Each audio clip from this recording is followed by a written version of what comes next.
കോട്ടയത്ത് പുതുപ്പള്ളിയാണ് താമസിക്കുന്നത്. ജോസാറിൻ്റെ വൈഫാണ്. ജോസാർ കുറച്ച് നാൾ റെസ്റ്റിലായിരുന്നത്. കുറച്ച് ദിവസം വീട്ടിൽ നിന്നിരുന്ന് റെസ്റ്റ് എടുത്തതാണ്. കാരണം 14 വർഷമായിട്ട് RCM പ്രസ്ഥാനത്തിലുണ്ട്. ഞങ്ങൾ കുടുംബമായിട്ടാണ് RCM ചെയ്യുന്നത്. ഇപ്പോൾ എത്ര ഒരു കുടുംബമായിട്ട് വന്നിട്ടുണ്ട്? ആരുമില്ല അല്ലേ? ഞങ്ങൾ മാത്രമേ ഉള്ളൂ. അതാണ് ഇതിൻ്റെ പ്രത്യേകത. കാരണം RCM എന്ന ഒരു പ്രസ്ഥാനത്തിൽ നമ്മൾ എവിടെയെങ്കിലും എത്താൻ അല്ലെങ്കിൽ നമ്മൾ ഇതിലൊന്ന് വിജയിക്കാൻ നമ്മൾ കുടുംബമായിട്ട് തന്നെ ഇതിനെ ഏറ്റെടുക്കണം. നമുക്ക് സപ്പോർട്ട് വേണം. നമ്മൾ എന്ത് ചെയ്താലും ഇപ്പൊ ഏതൊരു പ്രസ്ഥാനത്തിലായാലും എന്ത് ജോലി ചെയ്താലും അല്ലേ നമുക്ക് വീട്ടിൽ നിന്ന് ഇപ്പൊ ഭാര്യയ്ക്ക് ഭർത്താവിന് സപ്പോർട്ടില്ലാതെ എന്തെങ്കിലും ചെയ്യാൻ പറ്റുമോ? അതുപോലെ തന്നെ ഭർത്താവിന് ഭാര്യയുടെ സപ്പോർട്ടാണോ, മക്കളുടെ സപ്പോർട്ടാണോ, നമ്മുടെ വീട്ടിൽ ആരൊക്കെയുണ്ടോ അവരുടെ സപ്പോർട്ടോടുകൂടിയേ നമുക്ക് മുന്നോട്ട് പോകാൻ പറ്റുള്ളൂ. അല്ലെങ്കിൽ എന്താ പ്രശ്നം? ഒരുപാട് നമ്മൾ സ്ട്രഗിൾ ചെയ്യും അല്ലേ? ഒത്തിരി ബുദ്ധിമുട്ടുകളായിരിക്കും. അതിന്റെ ഇടയ്ക്ക് തന്നെ ജോലിയൊക്കെ ചെയ്ത് പോകുന്ന ആൾക്കാരുണ്ട്. പക്ഷെ RCMന്റെ ഒരു പ്രത്യേകത എന്ന് പറഞ്ഞാൽ ഫാമിലി സപ്പോർട്ട് ഇല്ലാതെ നമുക്ക് ഒട്ടും മുന്നോട്ട് പോകാൻ പറ്റില്ല. കാരണം അങ്ങനെ ഒരു ബിസിനസ്സാണ് നമ്മൾ ഈ ചെയ്യുന്നത്. ബിസിനസ്സായിട്ട് നമ്മൾ അല്ലെങ്കിൽ നമ്മുടെ വരുമാന മാർഗമായിട്ട് ഏറ്റെടുക്കുകയാണെങ്കിൽ അപ്പൊ ഇവിടെ ഇരിക്കുന്നവർക്കൊക്കെ അറിയാം, തുടക്കത്തിൽ ബാബുസാർ RCMക്ക് വരുമ്പോൾ ഏറ്റവും എതിർത്തത് ഞാൻ തന്നെയാണ്. കാരണം എനിക്ക് ഇതിനെക്കുറിച്ച് അറിവില്ലായിരുന്നു. ഞാൻ മീറ്റിങ്ങുകൾ പങ്കെടുത്തിട്ടില്ല, അല്ലെങ്കിൽ ഈ ഡയറക്റ്റ് മാർക്കറ്റിങ്ങിനെ കുറിച്ചൊന്നും അറിയില്ലായിരുന്നു. സാധാരണ നമ്മൾ കേട്ടിട്ടുള്ള ഒരു ഡയറക്റ്റ് മാർക്കറ്റിംഗ് പോലെ ആണെന്നാണ് RCM എന്ന് ഞാൻ വിചാരിച്ചിരുന്നത്. പക്ഷെ RCMന്റെ മീറ്റിങ്ങുകൾ അറ്റൻഡ് ചെയ്ത് ഇതിനെക്കുറിച്ച് കൂടുതൽ മനസ്സിലാക്കി, പഠിച്ചെന്ന് ഞാൻ പറയുന്നില്ല, ഇതിനെക്കുറിച്ച് മനസ്സിലാക്കിയപ്പോൾ എനിക്ക് തോന്നി മറ്റുള്ള പ്രസ്ഥാനങ്ങളെക്കാളെ നമ്മൾ കൂടുതലും കുറെ പേരുകൾ നമ്മൾ കേട്ടിട്ടുണ്ടല്ലേ, അതൊന്നും ഞാൻ ഇവിടെ പറയുന്നില്ല. ആ പേരുകളൊക്കെ നമ്മൾ കുറെ കാലങ്ങളായിട്ട് നമ്മൾ കേൾക്കുന്നു. അതേപോലെ ഞാനും അങ്ങനെ തന്നെയായിരുന്നു. എയർഫോഴ്സിൽ ജോലി ചെയ്യുന്ന സമയത്തെ കുറെ പേരുകൾ കേട്ടിട്ടുണ്ട്. നമ്മളെ ഓരോരുത്തർ വന്ന് പറഞ്ഞിട്ടുണ്ട്. അന്നൊന്നും നമ്മൾ അതിന് ചെവി പോലും കൊടുത്തിട്ടില്ല. കാരണം നമുക്ക് അതിന്റെ ആവശ്യമില്ല. നമ്മളൊരു ജോലി ചെയ്യുന്നുണ്ട്, ആ ജോലിയിൽ നിന്ന് കിട്ടുന്ന വരുമാനം നമ്മൾ ജീവിക്കുന്നു.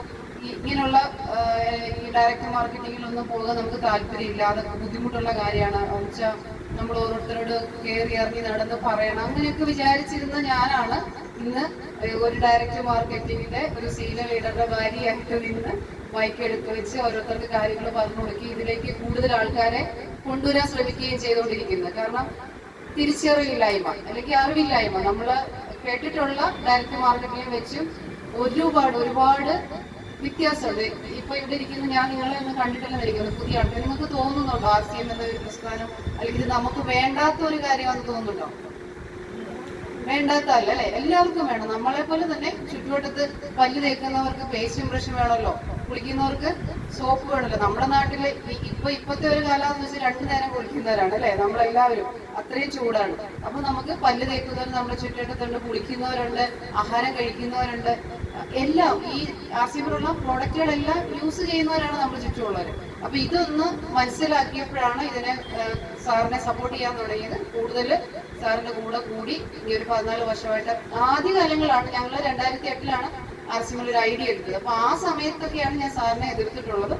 ഇന്നലെ വൈകിട്ട് ഞാനൊരു സൂം മീറ്റിംഗ്, എന്നെ ഒരു ടീമിലേക്ക് സൂം മീറ്റിംഗ് എടുക്കാൻ വിളിച്ചപ്പോൾ അവർ പറഞ്ഞത് ഒന്നും പറയണ്ട, കഴിഞ്ഞ കാലങ്ങളിൽ എങ്ങനെയായിരുന്നു RCMലേക്ക് വന്നത് അല്ലെങ്കിൽ ബാബു സാറിനെ. അപ്പൊ അവരുടെ ടീമിന്റെ പ്രശ്നം എന്ന് പറഞ്ഞാൽ ആരും ഫാമിലി സപ്പോർട്ട് ഇല്ല, ഒറ്റയ്ക്ക് ചെയ്യാൻ പറ്റില്ല എന്ന് ഞാൻ ആദ്യം പറഞ്ഞല്ലോ. അപ്പൊ അവരുടെ ഫാമിലിയിലുള്ളവർക്ക് ഇതൊന്ന് മനസ്സിലാക്കണം, അതുകൊണ്ട് അതൊന്നും അവർക്ക് പറഞ്ഞു കൊടുക്കണം. അതാണ് ഞാൻ പുതിയ ആൾക്കാർക്ക് കൂടുതലും അതുകൊണ്ടാണ് അങ്ങനെ പറഞ്ഞു കൊടുക്കുന്നത്. കാരണം ഇതൊന്ന് മനസ്സിലാക്കി നമ്മൾ ഇതിലേക്ക് വന്നു കഴിഞ്ഞാൽ തീർച്ചയായിട്ടും ഇതിലൂടെ നമുക്ക് ഇപ്പം ഞങ്ങൾക്കൊക്കെ കിട്ടുന്ന ഇവിടെ വരുമാനം കിട്ടുന്നവരൊക്കെ ഉണ്ട്. നമുക്ക് കിട്ടുന്ന പോലുള്ള വരുമാനത്തിലേക്ക് എത്താൻ നിങ്ങൾക്ക് സാധിക്കും. വരുമാനം ആഗ്രഹിക്കാത്ത ആരുമില്ലല്ലോ അല്ലെ? എല്ലാവർക്കും വരുമാനം വേണം അല്ലെ? ഇപ്പം ഇവിടെ ജോലിയുള്ളവരാണോ? ഉണ്ട്. നമുക്കൊരു ജോലിയുള്ളവരെന്താ ആഗ്രഹിക്കുന്നവർ? എക്സ്ട്രാ ഇൻകം ആഗ്രഹിക്കില്ലേ അല്ലെ? നമുക്ക് കിട്ടുന്നതുകൊണ്ട് ഞങ്ങളൊക്കെ എയർഫോഴ്സിലായിരുന്ന സമയത്ത് അങ്ങനെയായിരുന്നു. കിട്ടുന്നൊന്നും ആവുന്നില്ല. അപ്പൊ നമുക്കൊരു എക്സ്ട്രാ വരുമാനം വേണം. പക്ഷെ അന്ന് നമുക്ക് RCMനെ കുറിച്ചൊന്നും അറിയില്ലായിരുന്നു. എയർഫോഴ്സിലെ ജോലി ദിവസം വന്നതിന് ശേഷമാണ് RCM നമ്മുടെ കൈ കിട്ടുന്നത്. അപ്പൊ തീർച്ചയായിട്ടും ഇന്ന് നമ്മൾ മേടിക്കുന്ന വരുമാനം എയർഫോഴ്സിലുണ്ടായിരുന്ന വരുമാനം അല്ലെങ്കിൽ ഗവൺമെന്റ് ജോലിക്കാരന് കിട്ടുന്ന വരുമാനമൊന്നുമല്ല. നമുക്ക് 4 പേരടങ്ങുന്ന ഒരു കുടുംബത്തിന് സുഖമായിട്ട് കഴിയാനുള്ള വരുമാനം ഇന്ന് നമ്മൾ വാങ്ങിക്കുന്നുണ്ട് സ്റ്റാർ ബ്രാൻഡ് എന്ന പെന്നിലൂടെ. ഇനി നമ്മുടെ വരുമാനം പിന്നെ മുകളോട്ടാണ് പോവാം, മുകളോട്ട് തന്നെ കൂടിക്കൊണ്ടേയിരിക്കും. അപ്പൊ നമുക്കറിയാം, നമ്മുടെ ഇവരൊക്കെ നിങ്ങൾ പറഞ്ഞു കേട്ടിട്ടുണ്ടോ, നമ്മുടെ സീനിയർ ലീഡേഴ്സിന്റെയൊക്കെ വരുമാനവും അവരുടെ പിന്നൊക്കെ പറഞ്ഞു കേട്ടിട്ടുണ്ടോ. അതിലേക്ക് നമ്മളെല്ലാവരും എത്തും. കാരണം RCMൽ ഉറച്ചു നിന്ന് നമ്മളൊരു ടീമിനെ ബിൽഡ് ചെയ്ത് കൊണ്ടുപോയ തീർച്ചയായിട്ടും നമ്മളെല്ലാവരും ആ ഒരു പൊസിഷനിൽ എത്തും. നമ്മുടെ എല്ലാവരുടെ ആഗ്രഹം അതാണ്. അപ്പൊ നമുക്ക് ആരോഗ്യം, വരുമാനവും സമ്പത്തും എല്ലാം RCMലൂടെ കിട്ടും. അപ്പൊ ഇതിനകത്തെന്ന് പറഞ്ഞാൽ നമ്മുടെ ഒരു കമ്പനിയുടെ പ്രത്യേകത എന്ന് പറഞ്ഞാൽ നമുക്ക് ഇന്ത്യൻ കമ്പനിയാണ്, ഇന്ത്യൻ പ്രോഡക്റ്റ് ആണ്, ഇന്ത്യൻ റേറ്റ് ആണ്, ഇന്ത്യൻ മെന്റാലിറ്റി ആണ്, അങ്ങനെയാണ് നമ്മളെ പഠിപ്പിച്ചുകൊണ്ടിരിക്കുന്നതും പഠിപ്പിക്കുന്നതും നമ്മൾ അനുഭവിച്ചറിയുന്നത് അങ്ങനെ തന്നെയാണ്. ഞാൻ മുമ്പ് ആദ്യം പറഞ്ഞല്ലോ, മുമ്പ് കേട്ടിട്ടുള്ള ഡയറക്റ്റ് മാർക്കറ്റിങ്ങിനെ കുറിച്ചൊക്കെ നമ്മളോട് ഓരോരുത്തരും എന്ന് പറയുമ്പോൾ ഇതൊക്കെ എങ്ങനെ ഒരു സാധാരണക്കാരൻ വാങ്ങി ഉപയോഗിക്കുമെന്ന് നമ്മൾ ചിന്തിച്ചിട്ടുണ്ട്. ഒരു പേസ്റ്റിന്റെ ഒക്കെ വില കേട്ടാലേ പല്ല് തേച്ചില്ലേലും വേണ്ടില്ല, ആ പേസ്റ്റ് വേണ്ടെന്ന് നമ്മൾ പറഞ്ഞിട്ടുണ്ട്. കാരണം അന്ന് ഞങ്ങളെ സംബന്ധിച്ച് അന്ന് ക്യാൻറ്റീൻ, അന്നും ഇന്നും ക്യാൻറ്റീൻ സൗകര്യങ്ങളുണ്ട്. അപ്പൊ അന്ന് നമ്മൾ ക്യാൻറ്റീനിൽ നിന്ന് പ്രോഡക്റ്റുകൾ വാങ്ങി ഉപയോഗിക്കും. അപ്പൊ ഈ പറഞ്ഞ വെച്ചിട്ട് ഈ RCM മനസ്സിലാക്കിയപ്പോഴത്തേക്കാണ് മനസ്സിലായത് ഇങ്ങനെയും ഡയറക്റ്റ് മാർക്കറ്റിംഗ് ചെയ്യാൻ പറ്റും അല്ലെ. അപ്പം അതാണ് പറഞ്ഞ ഇന്ത്യക്കാർക്ക് വേണ്ടിയിട്ടുള്ള ഒരു പ്രസ്ഥാനമാണ് RCM. നമ്മൾക്ക് സാധാരണക്കാർക്ക് വാങ്ങാൻ പറ്റുന്ന ഒരു പ്രോഡക്റ്റ്. ഇപ്പൊ നമ്മുടെ ഓരോ പ്രോഡക്റ്റും നിങ്ങൾ മാർക്കറ്റിൽ കിട്ടുന്ന പ്രോഡക്റ്റുമായിട്ട് കമ്പയർ ചെയ്ത് നോക്കി അറിയാൻ പറ്റും. ഞങ്ങളൊന്നും ഇതൊന്നും ശ്രദ്ധിക്കാറില്ല. ഇന്ന് രാവിലെ കേട്ട സൂം മീറ്റിംഗില് നമ്മുടെ കിൻവയ്ക്ക് എത്ര റേറ്റ്, MRP എത്രയാണ്? എത്ര ജോസാറെ കിൻവയുടെ MRP എത്ര?